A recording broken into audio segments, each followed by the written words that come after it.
Hello friends, आज हम बात करेंगे ऑर्बिटल पिक्चर्स ऑफ बेंजीन के बारे में। ये टॉपिक हमारा फर्स्ट जो यूनिट हम देख रहे थे उसमें ये टॉपिक हमारा छूट गया था, तो ये हमारा आज फर्स्ट यूनिट का लास्ट चैप्टर है। उसके बाद हम यूनिट नंबर 2 स्टार्ट कर देंगे। ठीक है, ये हम थर्ड सेमेस्टर का ऑर्गेनिक केमिस्ट्री 2 देख रहे हैं।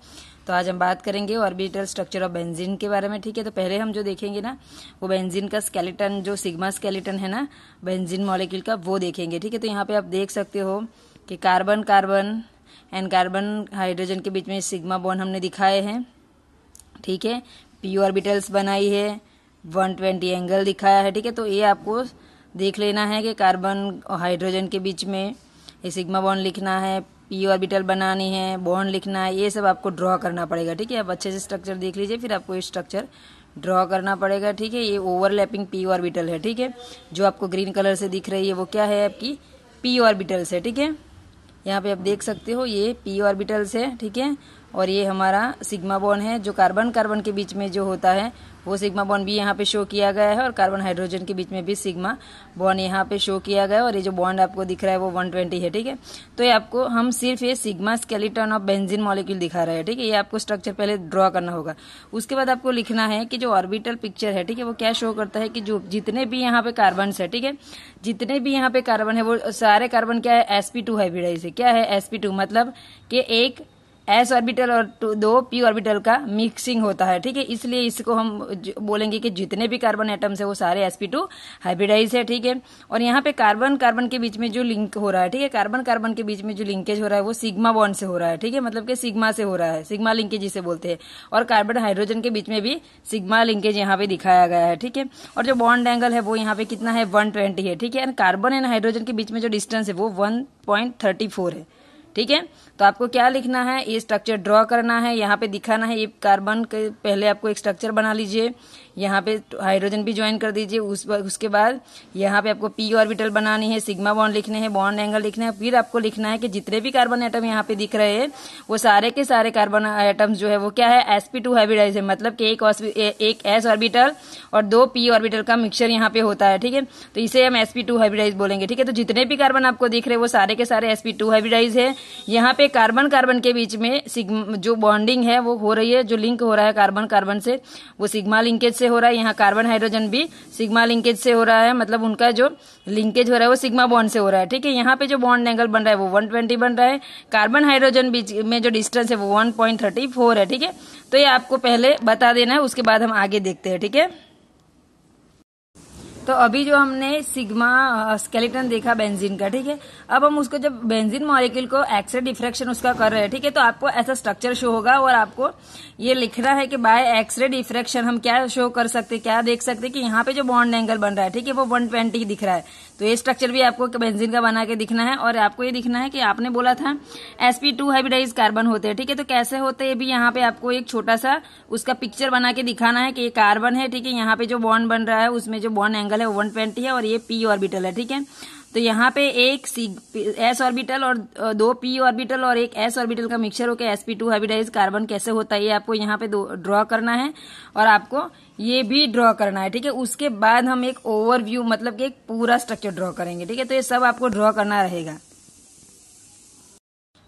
तो अब हम ऑर्बिटल पिक्चर जो बेंजीन रिंग का होता है, ठीक है, वो देखेंगे। ठीक है, तो अब हम बात करके बेंजीन रिंग का ऑर्बिटल पिक्चर जो होता है वो कैसे होता है। ठीक है, तो यहाँ पे आप देख सकते हो, क्या देख सकते हो कि पहले हमको ये स्ट्रक्चर बनाना है। ठीक है, ये वाला बेंजीन रिंग, यहाँ पे पहले जो हम बेंजीन का स्ट्रक्चर ड्रॉ करेंगे ना उसमें सिर्फ और सिर्फ हम पी ऑर्बिटल दिखाएंगे। देख लीजिए जो पिंक कलर से आपको दिख रही है वो पी ऑर्बिटल है। ठीक है, यहाँ पे जो ओवरलैपिंग होता है, ठीक है, वो दो वे से होता है। ठीक है, क्योंकि के को लेके स्ट्रक्चर हम 2 वे से ड्रॉ कर सकते हैं, 2 तरीके से। ठीक है, तो हमको जो ओवरलैपिंग दिखाना है वो भी 2 तरीके से दिखाना है। तो यहाँ पे ये पी ऑर्बिटल हमने दिखाई है, ओवरलैप हम 2 तरीके से दिखाएंगे। ठीक है, पहले इस तरीके के बारे में बात करते हैं।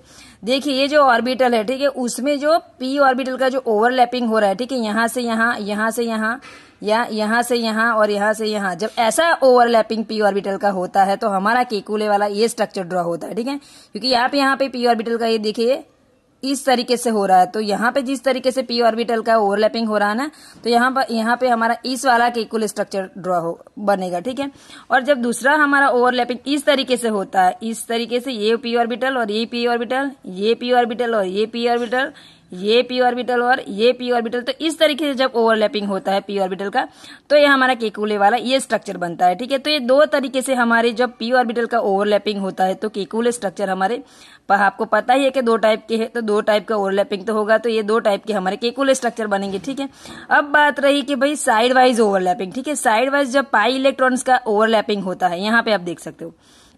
ठीक है, इस तरीके से ये जो आपको दिख रहा है ना ग्रीन कलर से, यहां से यहाँ पहला वाला हमारा एक ओवरलैपिंग हो रहा है, दूसरा यहाँ से नीचे ज्वाइन हो रहा है। ठीक है, तो जब ये पाई इलेक्ट्रॉन का ओवरलैपिंग होता है, किसका ओवरलैपिंग है, p ऑर्बिटल्स में पाई इलेक्ट्रॉन का जब ओवरलैपिंग होता है, ठीक है, तो आपको उसका पाई तो ये जो ओवरलैपिंग हो रहा है ना, अगर आप डैश डैश वाली लाइन जोड़ देते हो, ठीक है, तो ए वाला स्ट्रक्चर बन जाएगा। ठीक है, ये अभी ऑर्बिटल दिखाने की जरूरत नहीं, क्योंकि हमें पाई इलेक्ट्रॉन क्लाउड का स्ट्रक्चर ड्रॉ करेंगे। ठीक है, तो ये जो हमारा बेंजीन रिंग है उसकी जो p ऑर्बिटल है उसमें, ठीक है, उसमें क्या होगा कि हमारा जो साइड वाइज ओवरलैपिंग होता है, मतलब यहां से यहां ये दिख रहा है आपको। ठीक है, ये हमारा जो ओवरलैपिंग है ना साइड वाइज जब होता है, ठीक है, तो ये हमारा पाई इलेक्ट्रॉन का ओवरलैपिंग हो गया। ठीक है, पाई ऑर्बिटल का ओवरलैपिंग होता है। तो इस तरीके से जब ओवरलैपिंग हो रहा है, आप ध्यान से स्ट्रक्चर देखिएगा कि ये स्ट्रक्चर कहां से कहां जा रहा है, कहां से कहां डैश लग रहा है। ठीक है, तो इसको जब हटा के हम पूरा रिंग मतलब कि डैश डैश को हटा के हम पूरी लाइन जोड़ कर देते हैं, ज्वाइन कर देते हैं, तो ये हमारा पाई इलेक्ट्रॉन का क्लाउड का जो स्ट्रक्चर बनेगा वो ये बनेगा। ठीक है, तो ये आपको दिखाना है, सारे स्ट्रक्चर आपको ड्रॉ करने पड़ेंगे। ठीक है, कि ये भाई हमारा orbital picture of benzene ring है। ठीक है, वो इस तरीके से आता है। ठीक है, तो आपको ये पूरा स्ट्रक्चर दिखाना पड़ेगा। आपको नोट्स में सब मिल जाएगा, लेकिन आपको कलर से इसलिए दिखाया गया है कि एक्चुअल में जो ऑर्बिटल पिक्चर होता है बेंजीन रिंग का वो कैसे होता है, तो ऐसे होता है। ठीक है, ओवरलैपिंग आपको दिखाना है। तो यहाँ पे आई होप आपको समझ में आ गया होगा, और आपको ये स्ट्रक्चर तो पूरे ड्रॉ करने ही पड़ेंगे।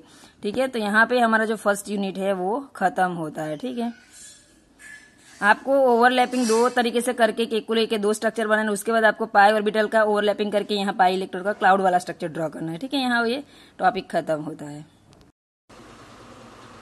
और हाँ, आपको रह गया था ये दिखाना कि ये जो आप लोग जब स्ट्रक्चर ड्रॉ कर लोगे ना मॉलिक्यूलर ऑर्बिटल का, तो उसके अभी मैंने जो आपको समझाया ना, वो अभी आपको यहाँ पे वर्ड में लिख देना है कि जो 6 कार्बन होते हैं बेंजीन रिंग में, वो sp2 हाइब्रिडाइज होते हैं। ठीक है, sp2 हाइब्रिड जो ऑर्बिटल होती है वो ओवरलैप होती है ईच अदर, मतलब एक दूसरे से ओवरलैप होती है। और s ऑर्बिटल में जो 6 हाइड्रोजन एटम होते हैं वो carbon carbon and carbon hydrogen sigma bond बनाते हैं।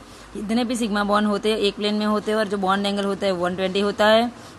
जो कार्बन एटम होते हैं वो unhybridised p orbital benzene ring में पोजेस करते हैं, और वो एक इलेक्ट्रॉन कंटेन करते हैं। और ओवरलैपिंग होता है p ऑर्बिटल का, तब बाई मॉलिक्यूलर ऑर्बिटल कंटेनिंग क्या होता है 6 इलेक्ट्रॉन यहाँ पे का प्रोड्यूस होता है, मतलब कि फॉर्मेशन होता है। ठीक है, तो ये सब चीजें आपको लिखनी है जो आपने अभी स्ट्रक्चर में देखी थी। ठीक है, उसके बाद आगे आपको एक दो और लाइन लिखनी है। और जब p ऑर्बिटल्स का ओवरलैपिंग होता है तो जो पाई मॉलिक्यूलर ऑर्बिटल आधी जो होती है वो अबोव रहती है, और उसके नीचे जो आधी होती है वो लाइज करती है। ठीक है, तो मतलब कि जो पाई ऑर्बिटल बनती है, ठीक है, आधी ऊपर आपको दिखानी है, आधी नीचे दिखानी है। ठीक है, और जो 6 और इलेक्ट्रॉन जो p ऑर्बिटल में होते हैं वो 6 कार्बन को क्या करते हैं, कवर कर लेते हैं। इसका मतलब हम ये कह सकते हैं कि डीलोकलाइजेशन होता है, और डीलोकलाइजेशन होता है तो उसकी वजह से जो पाई बॉन्ड होता है वो एक स्ट्रॉन्ग पाई बॉन्ड का फॉर्मेशन होता है, और मोर स्टेबल एक कंपाउंड बनता है जो हमारा बेंजीन होता है। ठीक है, तो ये सब आपको उसके बाद में थ्योरी लिखनी रहती है। तो अब जाके ये टॉपिक यहाँ पे खत्म होता है।